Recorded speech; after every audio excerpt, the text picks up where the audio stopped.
been a real long while. I haven't posted anything on YouTube in like a year. And as you might have noticed, I'm at a Starbucks. I didn't actually buy this coffee at this Starbucks. This is a video that I want to put out before Game of Thrones starts so that you can hear it from me first. I made this long Tumblr post a while ago, and right now I'm just gonna read it to you so that you know exactly what's gonna happen in the next season of Game of Thrones.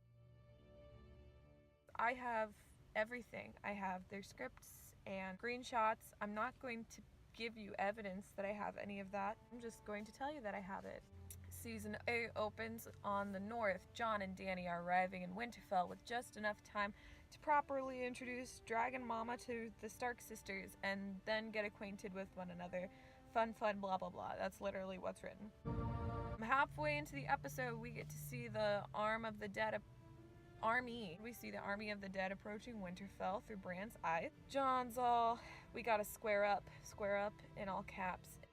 And he and Dany charge into battle, attacking and having dramatic moments. But everyone dies. That's in all caps, except Dany and her 2 dragons. Like, Jon is dead in episode 1. Dany then tries to protect Winterfell, but resistance is futile, and everyone is running away except Sansa, who is all... There must always be a Stark in Winterfell. And Arya is crying. Dany's acting all stoic, and I'm peeing myself because I'm crying too. Dany flees with Tyrion, Arya, Brienne, and a few friends, leaving Sansa to stay and hold Winterfell and also die in the first episode. Then, cut to your face as you realize you haven't watched this many Starks die since season 3.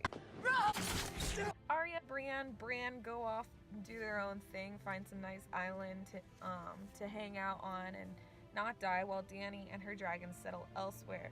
Oh, and Dany is preggers in all caps. And our poor dead Jon is the baby daddy. In season 7, they do the do. And what happens when you have sex? You will get pregnant and die. Episode opens several months later, just after Dany has given birth, and she dies. Meanwhile, I lay on the floor of my parents' living room, sobbing. This won't be accurate because my parents live 2,200 miles away from me, so the likelihood of me being on their living room floor is pretty slim.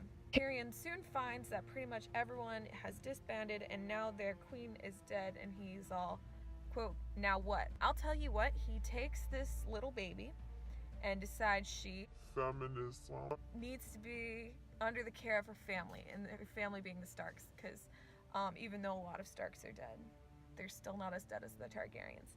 Who of her family still lives? Oh yeah, her badass aunt / cousin / generally distant relative, Arya.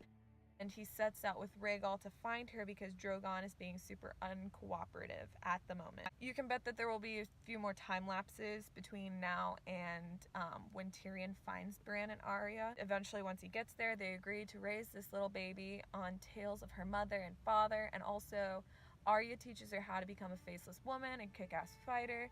Brienne is also there, raising this little babe and protecting her and keeping all the oaths. All the oaths is written in all caps.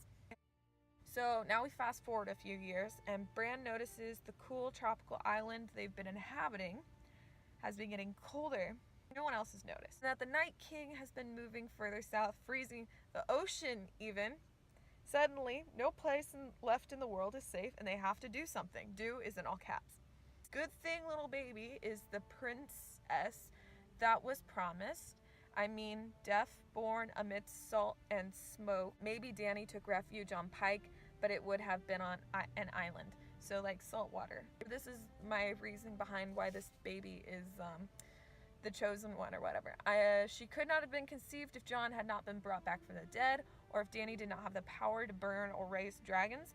Not to mention, she is the heir to Westeros. That's not in quotes, that's in all caps. She, in parentheses, a spunky 15-year-old or something, is all, and Arya, we gotta save the world. And Arya is all, okay. There's this beautiful scene where Arya is all, Brienne, protect my brother, he's the last Stark. Brienne agrees, but gives her sword to Baby. Baby is what we're calling Daenerys' and Jon's baby, a love child. Gives her sword to Baby because that is some good steel for fighting White Walkers, even if it isn't pure, because remember, she has Oathkeeper. Maybe Magic Baby gets an army, maybe someone else we love dies, I don't know. I'm not really interested in what happens in the middle. It's just the important stuff at the beginning and end. Here we go. Baby is up against the army of the dead with some help from Rhaegal and the others. Partway through the battles, one of the White Walkers steps up and pulls the stabby spear stunt on the loyal dragon, and he dies. Like I forgot to mention, back when I said that Drogon was being uncooperative, after Dany died, he flies away. Like, just disappears. So Baby has only grown up with Rhaegal. They only have Rhaegal. The White Walker steps up and pulls the stabby spear stunt on the loyal dragon, and he dies. The White Walker is Jon. There is no zombie Ghost. Ghost is gone. Ghost ran off somewhere. Ghost escaped. I'm gonna let you guys keep the dogs. Arya, with Nymeria's help, because in parentheses it said who she reunited with at some point in the season, face off to kill Jon. And they hold fairly well, but there's conflict, trademark conflict, of having to kill her undead brother. Very touching. I mean, you think Arya loves Jon. Arya is killed by Jon with Longclaw because his corpse has been using it. Our poor baby sees her aunt fall. The person who is the most important to her in the world. Across the nation, you can hear our synchronized cries of anguish. Our little hero charges forward, swinging her sword like an idiot because she's 15 and emotional. Trademark. Zombie Jon fights back and manages to knock her sword out of her hands, and she does that dramatic fall thing. Like, it's probably in slow motion and stuff, and like, you know, they've got the dramatic Game of Thrones music going on. Landing closely to her dead or dying aunt. In a moment of desperation and a lot of emotion, most of it coming from me, she straight pulls Longclaw from Arya's body, took up his father's sword, and it starts flaming and shit. Flaming and shit is in all caps. And she kills Zombie Jon with her new weapon. She doesn't feel any conflict because she was raised by Arya. The only indication that this White Walker is Jon is the sword. The Night King watches her as she raises her new weapon, unleashing a battle cry that is shortly drowned out by the roar of a dragon.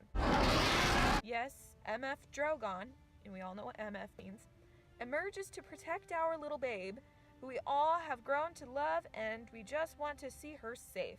The next 10 minutes are basically cuts between the two dragons fighting, Viserion, the ice one, and Drogon, and our precious babe facing the Night King. Baby succeeds and kills the Night King. It's still cold and everything outside, but she did a good job. Yay. Now she gets to become queen. Drogon dies in battle because the dragons are no longer needed. The zombies are dead, so it's a fair trade. Bran goes north and becomes a treat, and we might cry because of that, because maybe we'll start liking Bran. And Tyrion is Hand of the Queen, and Nymeria survives because not all the dogs have to die. Ghost probably survives too. I haven't decided yet.